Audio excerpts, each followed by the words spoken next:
Hello, my name is Hudson Toomey and I'm a senior now studying biological engineering. So now that we've laid the foundation with props, processes, and people, we're going to go into a little bit of how we can bring all these ideas together.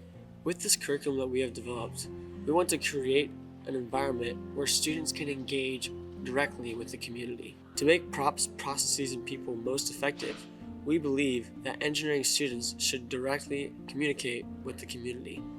Oftentimes, as engineers, we love to focus on the efficiency part, which is awesome, but it may not always be the most effective. Hi, I'm Professor Sunny Jung. I'm a professor at the Department of Biological and Environmental Engineering.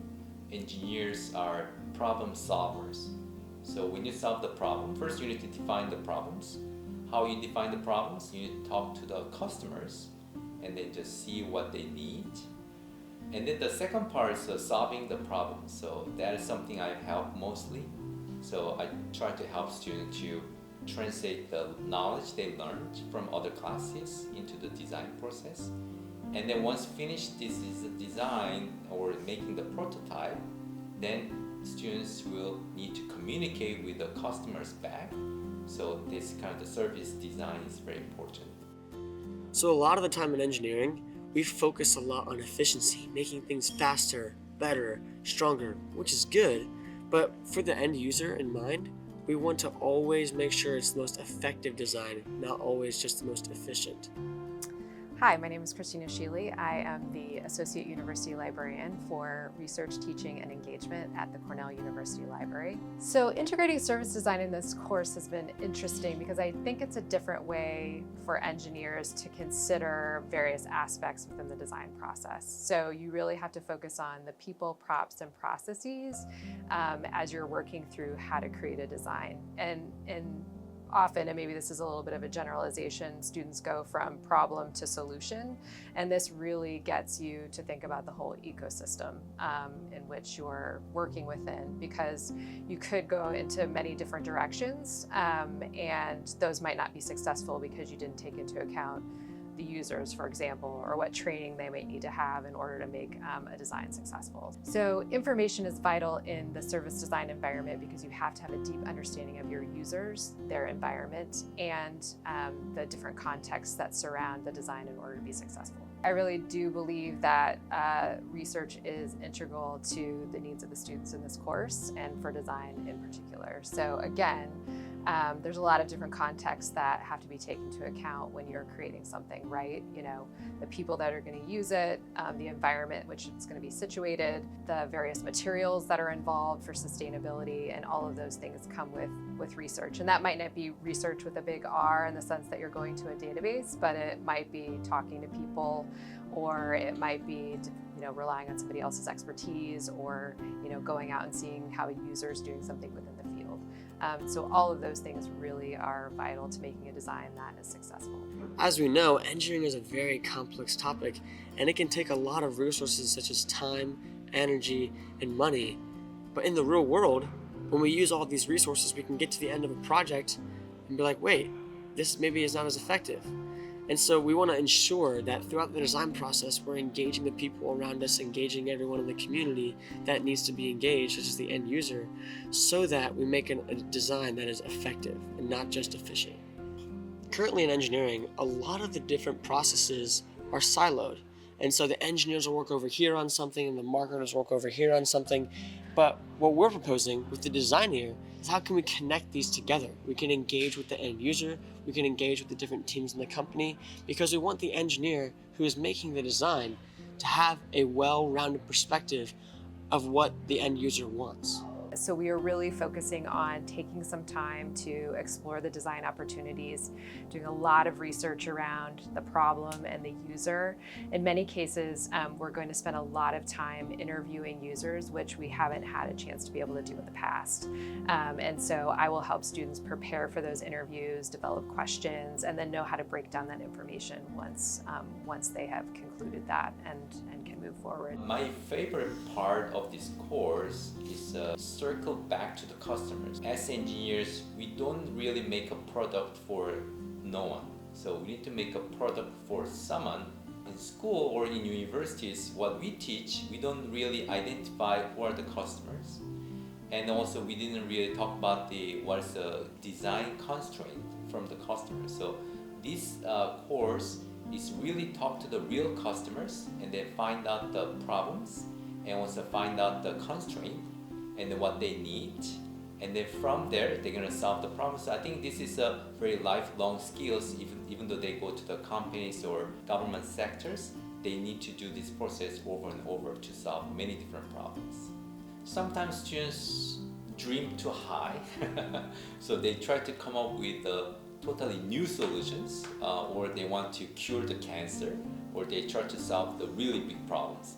I mean, this is good sometimes, but we have only 2 semester long courses, so we cannot solve really big problems, but we want to have some experience to solve the real world problem. So I not discourage, but I try to first understand what the problem is, and then just try to solve this problem with some reasonable expectation or reasonable design. There's this thing called potato beetles, and they're like yay big. They're not very big, but you can see them, and they can fly, but they don't fly away when you see them on your plants.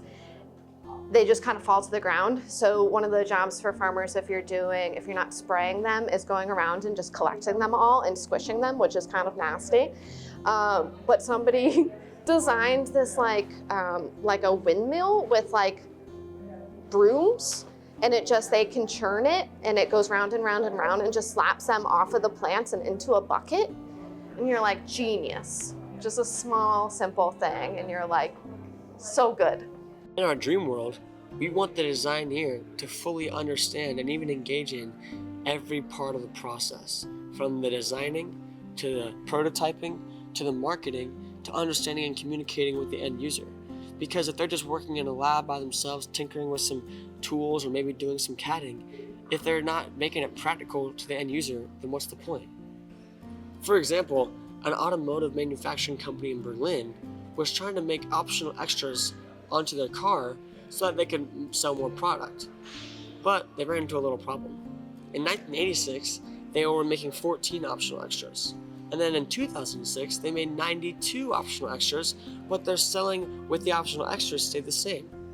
And so, putting all this extra money and time and energy into adding optional things to a car when people don't even want it, it's a lot of wasted time that could go into other areas.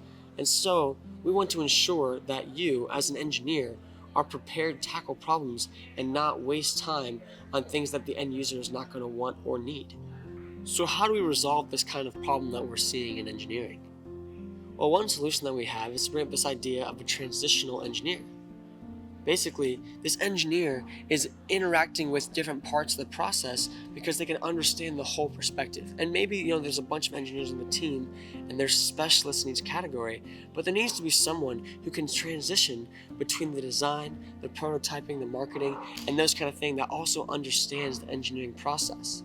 Because there are going to be a lot of people who market things or someone who's engaging with the customer, but they don't understand how the engineering process works. And we want you to be prepared to be able to transition from engineering to designing and to understanding the end user and the market as well.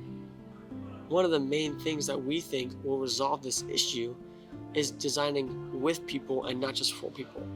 We want to engage the community around us and people to bring in perspective. Now again, we don't want too many people looking in. We don't want everyone looking in and giving their perspective because that's too much information.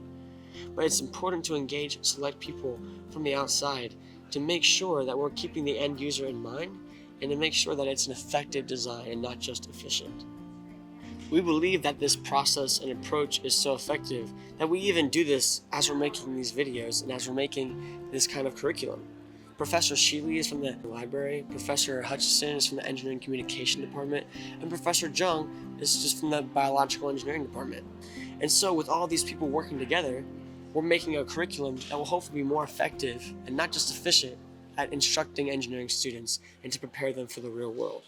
So I think this class really provides a great model of interdisciplinary work around engineering. So you've brought in communications, you've brought in information literacy, and I think that improves the curriculum because it does simulate a lot of what happens in the real world, right? And all of the different facets that come into play when you are designing or working through engineering problems in general.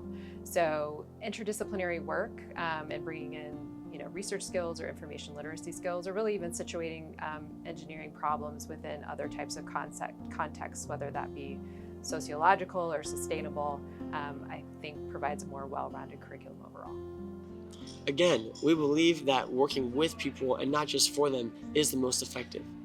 For example, we had some engineering students go out to farm and ground flower where they got to interact with the community, interact with the end user, and see what kind of ways they can bring in engineering solutions to the process.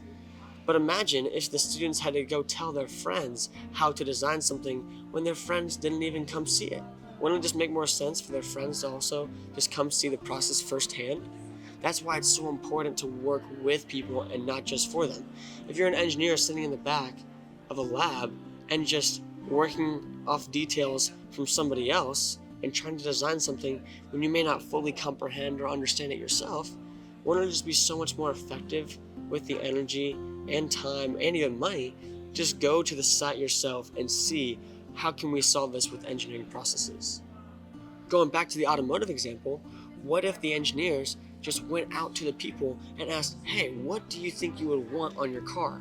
Would you want 92 bells and whistles? Or would you want a few? Maybe 5, maybe 10, I don't know. But engaging with the community can help inhibit spending so much energy and time on something that may not be effective at all. Because we want you to succeed in any company and thrive as an engineer. By seeing something firsthand, we can break down the siloed approach and add in a more smooth transition between processes so that the design process is smooth and effective for the end user. Now, from what we've learned, we're excited for you to take these skills and these processes out into the workforce where you can engage in the community and be a designer or a transitional engineer and help your company or wherever you work thrive.